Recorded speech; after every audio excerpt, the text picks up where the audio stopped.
Chào anh em thợ máy nhé. Hôm nay tôi quay clip giới thiệu cho các bạn là chúng tôi chuẩn bị những đồ đạc để lên chiếc xe Way đời cũ máy 100 này các bạn nhé. Way đời nhập khẩu các bạn nhé. Mời các bạn chú ý theo dõi xem đồ đạc chúng tôi chuẩn bị là những thứ gì các bạn nhé.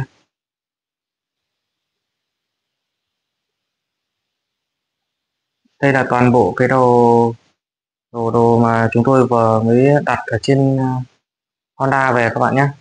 Đồ đặt trên hàng chính hãng ấy. Sau đây tôi sẽ chi tiết từng bộ phận một để cho các bạn xem chúng tôi thay những thứ gì vào chiếc xe này các bạn nhé. Quay vào cái này trước. Tôi sẽ bóc từng thứ một cho các bạn xem, giới thiệu cho các bạn những cái đồ mà tôi chuẩn bị lên chiếc xe này nhé. Thì đây là cái bát phanh trước.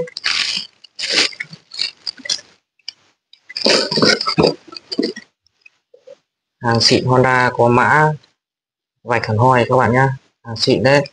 Đây là cái bát phanh trước của dòng Way cũ này, nó là bát phanh to như zin Việt các bạn nhé. Zin Việt và Way cũ đều lắp vừa. Đây một thứ này. Tiếp theo nữa ở đây là cái bát phanh sau, hàng mới về tôi bóc cho các bạn xem luôn các bạn nhé.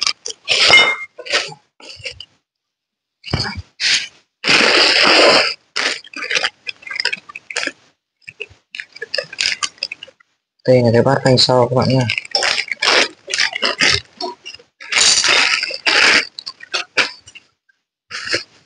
Đây, bát phanh sau đây.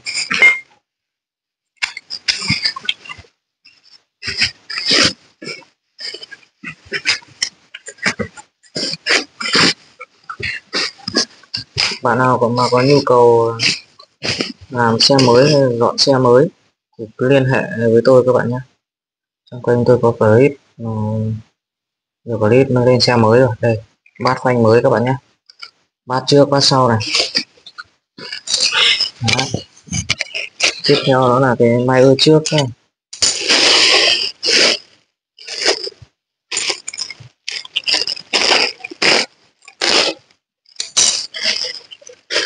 Đây là chúng tôi giới thiệu cho các bạn là khi mà chúng tôi lên chiếc xe, bất kỳ chiếc xe nào thì chúng tôi sẽ giới thiệu cho các bạn là đồ chúng tôi vào là đồ gì, như thế nào các bạn nhé. Đây tất cả hàng Honda xịn có mã vạch luôn anh em nhé. Đây là mai ơ trước đấy, mới bóc hộp nha các bạn nhé. Mai ơ sau,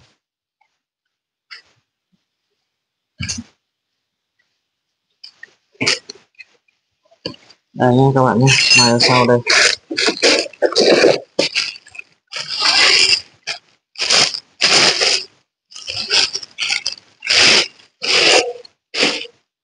Đây các bạn nhé, mai ơ sau này,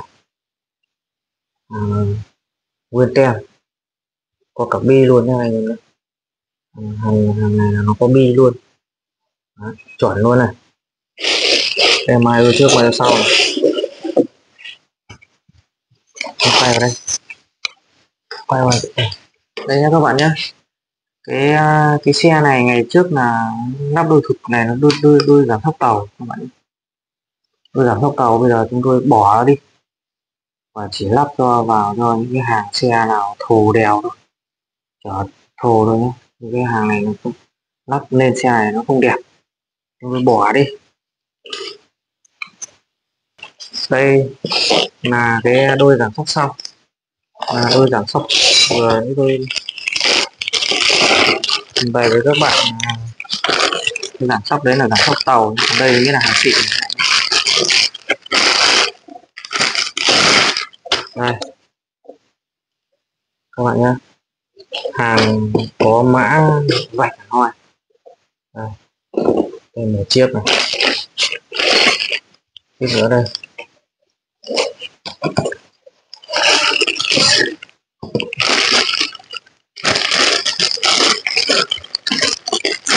Đây các bạn nhé, một đôi này, Honda xịn luôn các bạn nhé. Đó. Đây là đôi giảm sóc.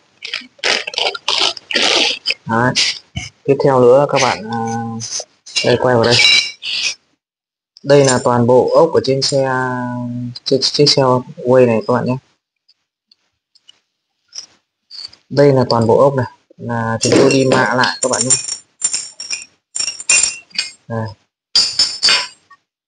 Đây là đồ zin theo xe nhưng mà cũ rồi, chúng tôi mạ lại thành mới các bạn, gom lại. Nhiều người gọi là gom lại nhưng chúng tôi gọi là mạ lại nha các bạn nhé. Đó.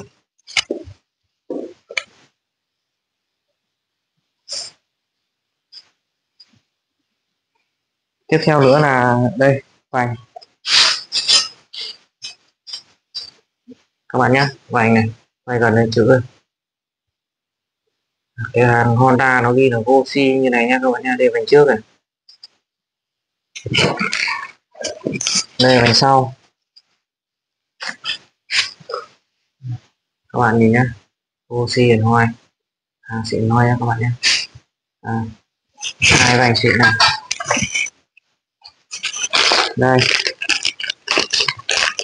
Đây là hai bộ lan hoa trước và sau, hàng xịn luôn các bạn nha. Đây, DD xịn luôn các bạn nhé. Đây, DD Thái luôn nhá. Đây, lan hoa trước sau các bạn nhé. DD Thái luôn. Và đây là hộp xích các bạn nhé. Xích tháo luôn ra cho anh em xem. Này tôi giới thiệu cho các bạn, khui hàng mới luôn. Mai ngày kia chúng tôi sẽ chuẩn bị lên xe. Bạn nào mà chưa đăng ký kênh mà các bạn vào đăng ký kênh để xem video tiếp theo. Chúng tôi sẽ quay các đoạn để chúng tôi lên xe. Đây hộp xích đây các bạn nhé.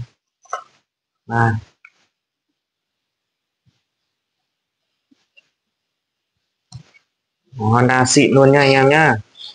Tiếp theo tôi khui lốt cái hộp dưới. Khui lốt cái hộp dưới cho anh em xem.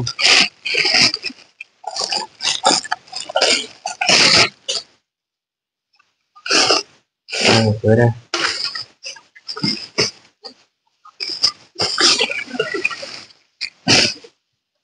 Đây các bạn nhé.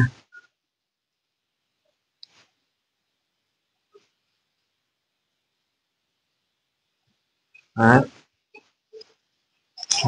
Đây là một số đồ đạc mà chúng tôi mang về để chúng tôi lên một chiếc xe Way 100 các bạn nhé. Còn đây, còn quay vào cái là các bạn nhé. Cái vành này ngày xưa là chiếc xe này nó hỏng vành lan nên là không thay vành lan, nên lắp cái vành đúc tàu này vào các bạn nhé. Cái vành đúc 5 cánh này là vành đúc tàu, cầm nhẹ phèo ấy, nhẹ. Cái vành đúc tàu các bạn nhé. Là bây giờ chúng tôi lên xe chúng tôi sẽ không lắp cái vành này vào nữa. Lắp cái vành này vào nó rất là xấu các bạn. Tôi sẽ không lắp nữa. Như vậy là vừa rồi tôi giới thiệu sơ qua cho các bạn một số đồ mà tôi chuẩn bị lên xe các bạn nhé. Còn cái càng này, cái giảm sóc trước với lại đôi lốc máy là chúng tôi đang đi sơn các bạn nhé. Khi nào mà xong chúng tôi lại giới thiệu cho các bạn một clip nhỏ nữa. Còn hôm nay là giới thiệu cho các bạn những cái đồ mà chúng tôi lên chiếc xe này nó là đồ như thế nào. Và bạn nào quan tâm thì nhớ đăng ký kênh để xem những video tiếp theo. Và có nhu cầu làm xe thì cứ alo tôi các bạn nhé. Clip của chúng tôi xin tạm dừng tại đây. Chúc các bạn một ngày mới vui vẻ và các bạn đừng quên đăng ký kênh để xem video tiếp theo của chiếc xe này các bạn nhé.